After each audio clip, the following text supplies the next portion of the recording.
며칠 전 애플이 10년간 준비해왔던 전기차 개발을 중단한다는 보도가 있었습니다.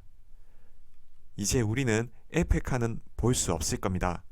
하지만 애플의 이 결정은 지금 상황에서 탁월한 선택이었고 오히려 애플의 미래가 더 선명해지는 역할을 했다고 봅니다. 오픈 AI가 챗 GPT를 출시한 이후 빅테크 기업들은 AI에 대한 대대적인 투자와 함께 새로운 AI 모델들을 출시하고 있습니다.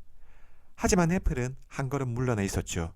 이번에 나온 애플카 사업 중단에 대한 기사와 함께 기존 애플카 프로젝트에 참여했던 인력을 AI 부서로 이동한다고 했습니다. 애플은 이제 AI에 자원을 총동원해서 투자를 늘려나갈 것이고 AI 개발에도 전력을 다할 겁니다. 미국의 빅테크 기업들과 라이벌들이 AI에 엄청난 투자를 하고 있는 상황에서 애플도 분명 위기의식을 느꼈을 겁니다. 그리고 이러한 전략 수정은 AI가 단순히 테마로 끝나는 게 아니라 새로운 산업 생태계가 개화되었다는 것을 인정했다는 거죠. 애플이 지금과 같은 기업이 된 것도 2007년 출시한 아이폰 덕분이었습니다. 아이폰 출시 전 애플은 매니아층을 보유한 그냥 잘 나가던 IT 기업이었습니다. 당시 시가총액은 1700억 달러, 적은 금액은 아니었지만 지금의 3조 달러에 가까운 시총에 비할 만한 기업은 아니었죠. 이게 가능했던 이유는 인류의 삶이 스마트폰과 함께 새로운 모바일 생태계로 전환되었기 때문입니다. 애플도 생성형 AI의 급속한 발전을 보면서 AI로 시대 전환이 이루어졌고 자신의 생태계와 가장 잘 결합할 수 있다는 것을 알게 된 겁니다. 그리고 저는 AI로 전환하는 과정에서 가장 수혜를 받을 수 있는 기업이 애플이라고 생각합니다. 오히려 애플카 포기는 정말 잘한 선택이고 현재의 애플 생태계를 AI로 제대로 이식시킨다면 애플이 다시 한번 크게 성장할 수 있다고 생각합니다. 그럼 애플의 가장 큰 라이벌은 누구일까요? 애플이 애플카 출시를 접고 어디에 초점을 맞추려고 하는 걸까요? 현재 애플의 최대 라이벌은 삼성이나 중국 스마트폰 회사가 아닙니다. 바로 퀄컴입니다. 퀄컴의 스냅드래곤 칩은 전 세계 AP 시장의 40%가량의 점유율로 1위를 차지하고 있습니다.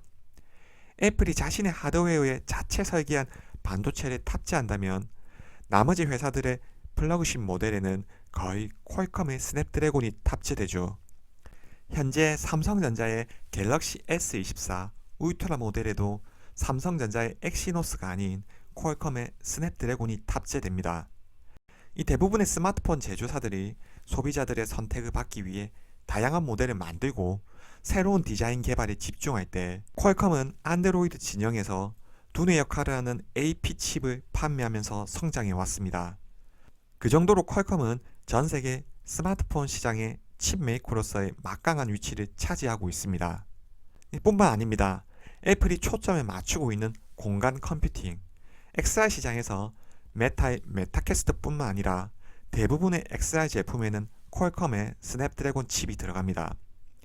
애플이 영위하고 있는 사업 분야의 IT 디바이스에 퀄컴의 반도체 칩은 애플의 반대 진영에서 지금까지도 서로 경쟁 중에 있죠.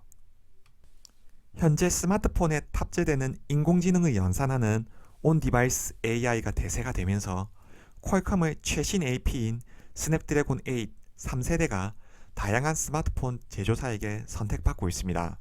무려 130억 개의 매개 변수를 보유한 AI 모델을 클라우드 연결 없이 연산할 수 있다고 합니다. 애플의 반대 진영에서 중요한 구심점 역할을 하고 있는 거죠.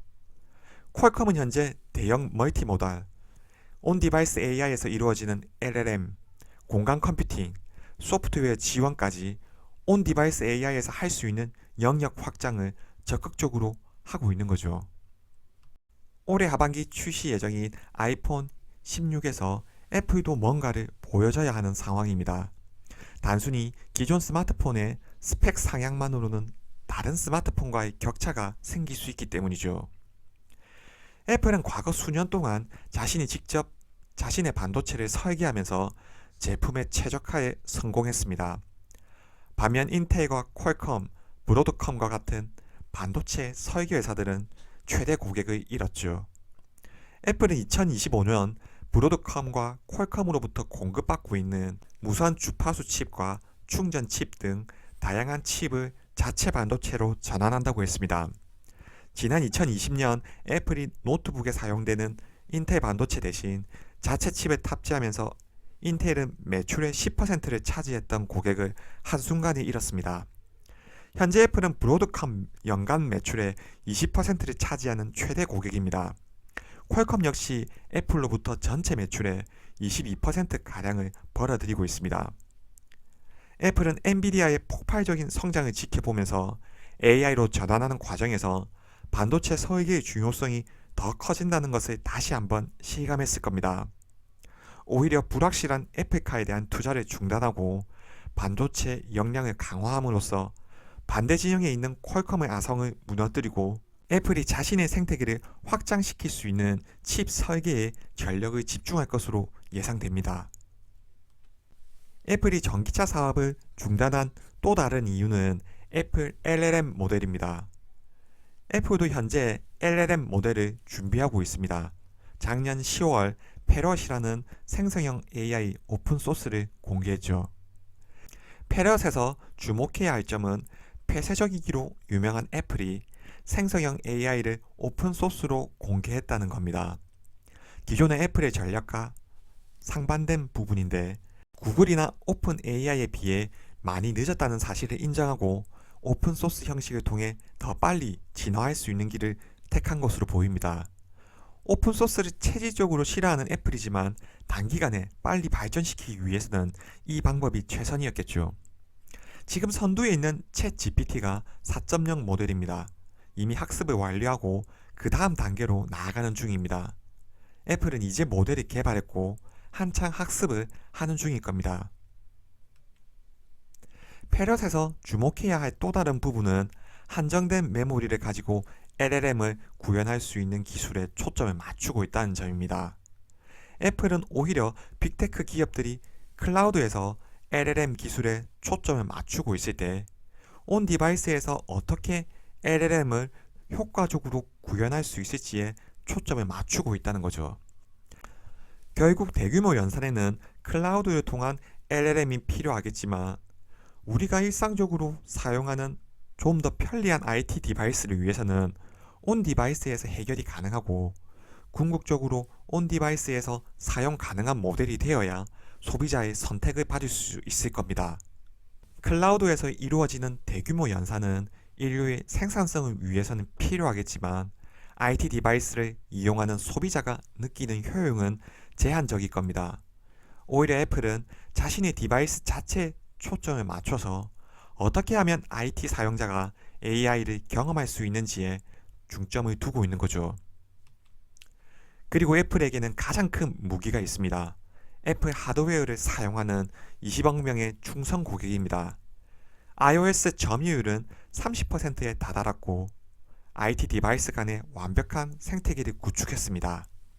이제 시리에 생성형 AI를 갖추는 순간 AI가 IT 사용자에게 줄 수 있는 시너지는 가장 클 수 있다는 거죠. 애플이 애플카 프로젝트를 중단한 이상 전기차를 만들진 않을 겁니다. 그리고 리비안 같은 회사를 인수하는 이도 없을 겁니다.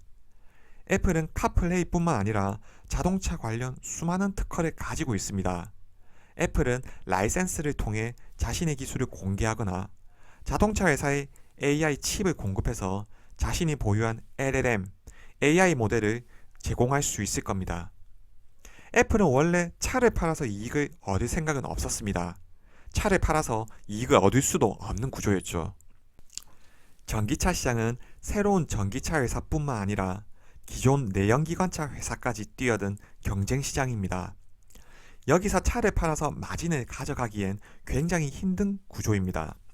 결국 소프트웨어를 팔아서 이익을 남길 생각이었는데 오히려 반도체 칩과 AI에 집중한다면 카플레이를 통해 자동차 소프트웨어 시장에도 진출할 수 있는 거죠.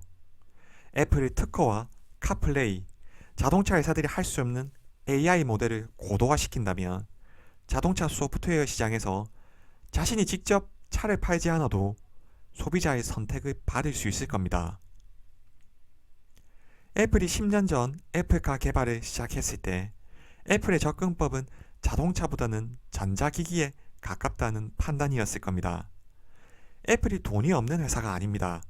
애플카 사업을 유지하면서 AI에 대대적인 투자를 할 수도 있었을 겁니다. 애플이 전기차 사업을 포기하면서 AI에 집중하겠다고 한 것은 그 정도로 AI의 발전 속도가 빠르다는 의미고, 반드시 애플도 AI 발전 속도를 높여야 한다는 의미일 겁니다. 결국 AI를 구현할 수 있는 반도체 칩과 LLM 모델에 집중을 하는 전략이라고 볼 수 있습니다.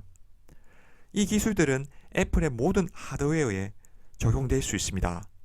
예를 들어 휴대폰과 비전 프로를 통해 LLM을 효과적으로 사용해서 IT 디바이스 사용 환경을 만들어낼 수 있습니다.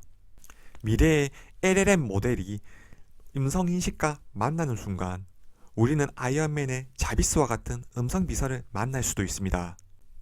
애플의 AI 비서는 애플 하드웨어 상에서 구동되고 사용자의 성향을 정확히 파악하고 있다면 자율주행 중에서도 사용자는 어떻게 해서든 애플의 AI 비서와 연동될 수 있는 차량을 선택하고자 할 겁니다. 결국 대규모 연산에는 클라우드를 통한 LLM이 필요하겠지만 우리가 일상에서 사용하는 좀 더 편리한 IT 디바이스를 위해서는 온 디바이스에서 해결이 가능하고 궁극적으로 온 디바이스에서 사용 가능한 모델이 되어야 소비자의 선택을 받을 수가 있다는 거죠. 애플은 이 방향으로 나아가고 있습니다. 이번 시간은 여기까지입니다. 시청해주셔서 감사합니다.